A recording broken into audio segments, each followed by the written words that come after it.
মেট্ৰিকৰ পৰীক্ষাৰ্থীৰ বাবে আজিৰ এই ভিডিঅ'টো খুবেই গুৰুত্বপূৰ্ণ যেহেতু এইবাৰৰ মেট্ৰিকৰ পৰীক্ষাত থাকিব ডিভিজনৰ পদ্ধতি হেহে ছাত্ৰ ছাত্ৰীসকলে এতিয়াই জানি লোৱাটো প্ৰয়োজন যে মেট্ৰিকৰ পৰীক্ষাত আসলতে কিমান নম্বৰ পালে কি ডিভিজন পোৱা যায় লেটাৰ মাৰ্কছ পাবলৈ হলে এটা বিষয়ত কিমান নম্বৰৰ প্ৰয়োজন ষ্টাৰ বা ডিষ্টিংচনৰ বাবে মেট্ৰিকৰ পৰীক্ষাত কিমান নম্বৰ পাব লাগিব এটা বিষয়ত পাছ কৰাৰ বাবে কমেও কিমান নম্বৰৰ প্ৰয়োজন ইয়াৰ উপৰিও মেট্ৰিকৰ গণিত বিজ্ঞান ইংৰাজী আৰু সমাজ বিজ্ঞানত এমসিকিউ বা ডেসক্ৰিপটিভৰ পাছ মাৰ্কছটো কিমান সবিস্তাৰে আপোনালোকৰ সৈতে আলোচনা কৰিব বিচাৰো আপোনালোকে ভিডিঅ'টো স্কিপ নকৰাকৈ একেবাৰে শেষলৈ চাই থাকিব আৰু যদি চেনেলত প্ৰথমবাৰৰ বাবে আহিছে তেনেহলে সাবস্ক্ৰাইব কৰি ৰাখিব যাতে এনে ধৰণৰ জৰুৰী ইনফৰমেশন সদায় লাভ কৰিব পাৰে প্ৰথমতে আপোনালোকক জনাব বিচাৰো যে মেট্ৰিকত এটা বিষয়ত পাছ কৰাৰ বাবে কমেও 30 নম্বৰ পাব লাগিব এটো আপোনালোক সকলোৱে জানে কিন্তু এইবাৰ যেটো ইম্পৰ্টেন্ট কথা এটো হৈছে যে গণিত বিজ্ঞান ইংৰাজী আৰু সমাজ বিজ্ঞানত এইবাৰ ছাত্ৰ ছাত্ৰীসকলে এমসিকিউ আৰু ডেসক্ৰিপটিভত পৃথকে পাছ কৰিব লাগিব ইয়াৰ পাছ মাৰ্কটো নিৰ্ধাৰণ কৰা হৈছে যে এমসিকিউত কমেও 13 নম্বৰ পাব লাগিব আৰু ডেসক্ৰিপটিভত কমেও 13 নম্বৰ পাব লাগিব ইয়াৰ লগতে প্ৰেক্টিকেলত 10ৰ ভিতৰত 4 নম্বৰ পাব লাগিব পাছ কৰাৰ বাবে সৰ্বমুঠ 30 নম্বৰ এইদৰে এটা বিষয়ত যদি ছাত্ৰ বা ছাত্ৰীজনীয়ে 30 নম্বৰ কমেও লাভ কৰে তেন্তে পাছ কৰিব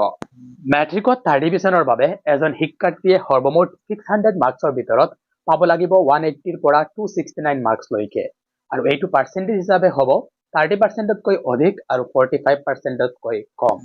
মেট্ৰিকত সেকেন্ড ডিভিজন পাবলৈ হলে এজন শিক্ষাৰ্থীয়ে পাব লাগিব 270 ৰ পৰা 359 মাৰ্কছ লৈকে অৰ্থাৎ এইটো পাৰ্চেন্টেজ হিচাপে হ'ব 45% তকৈ অধিক আৰু 60% তকৈ কম আৰু মেট্ৰিকত ফাৰ্ষ্ট ডিভিজনৰ বাবে এজন শিক্ষাৰ্থীয়ে পাব লাগিব 360 বা তাতকৈ বেছি নম্বৰ অৰ্থাৎ এইটো পাৰ্চেন্টেজ হিচাপে হ'ব 60% বা তাতকৈ অধিক কিন্তু এই ফাৰ্ষ্ট ডিভিজনত আৰু দুটা ক্যাটাগৰী আছে ষ্টাৰ মাৰ্কছ আৰু ডিষ্টিংচন মাৰ্কছ যদি মেট্ৰিকৰ পৰীক্ষাত কোনো শিক্ষাৰ্থীয়ে 450 মাৰ্কছৰ পৰা 509 মাৰ্কছ লৈকে লাভ কৰে তেন্তে এইটোকে ষ্টাৰ মাৰ্কছ বুলি কোৱা হয় অৰ্থাৎ ষ্টাৰ মাৰ্কছৰ বাবে আপুনি পাব লাগিব মেট্ৰিকত 450 ৰ পৰা 509 মাৰ্কছ লৈকে আৰু এইটো পাৰ্চেন্টেজ হিচাপে হ'ব 75% তকৈ বেছি আৰু 85% তকৈ কম আৰু এই ক্যাটাগৰীত আপোনালোকে জানে যে অসম চৰকাৰে মেট্ৰিকৰ পৰীক্ষাৰ্থীসকলক এৱাৰ্ড প্ৰদান কৰি থাকে আনন্দৰাম বৰুৱা এৱাৰ্ড যোৱা বছৰ 12500 টকাকৈ প্ৰদান কৰা হৈছিল তো আপোনালোক সকলোৱে চেষ্টা কৰিবা যাতে মেট্ৰিকত কমেও 75% মাৰ্কছ লৈ উত্তীৰ্ণ হ'ব পাৰে কিয়নো এই পাৰ্চেন্টেজত ছাত্ৰ ছাত্ৰীসকলকে এৱাৰ্ড প্ৰদান কৰি থাকে অসম চৰকাৰে আনন্দৰাম বৰুৱা এৱাৰ্ড তো মই আশা ৰাখিছো যাতে আপোনালোক সকলোৱে এই এৱাৰ্ডটো লাভ কৰিবলৈ সক্ষম হয় আৰু মেট্ৰিকত ডিষ্টিংচন মাৰ্কছৰ বাবে এজন শিক্ষাৰ্থীয়ে পাব লাগিব 510 বা তাতকৈ বেছি নম্বৰ আৰু এইটো পাৰ্চেন্টেজ হিচাপে হ'ব 85% বা তাতকৈ অধিক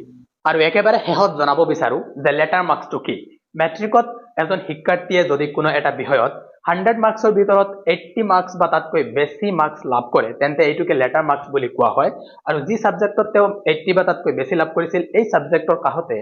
ক্যাপিটেল এল লিখা থাকিব মাৰ্কশিটত তো আপোনালোক সকলোৱে ইয়াৰ পৰা বুজিব পাৰিছে যে কিমান মাৰ্কছৰ পৰা কি ডিভিজন মেট্ৰিকত লাভ কৰে যদি আপোনালোকে এই ভিডিঅ'ৰ পৰা উপকৃত হয় তেনেহলে ভিডিঅ'টো আপোনালোকে লাইক কৰিব আৰু সকলোলৈ শেয়াৰ কৰি দিব যাতে তেওঁলোকেও এই বিষয়ে জানিব পাৰে আৰু যদি চেনেলত প্ৰথমবাৰৰ বাবে আহিছিল তেনেহলে সাবস্ক্ৰাইব কৰি ৰাখিব থ্যাংক ইউ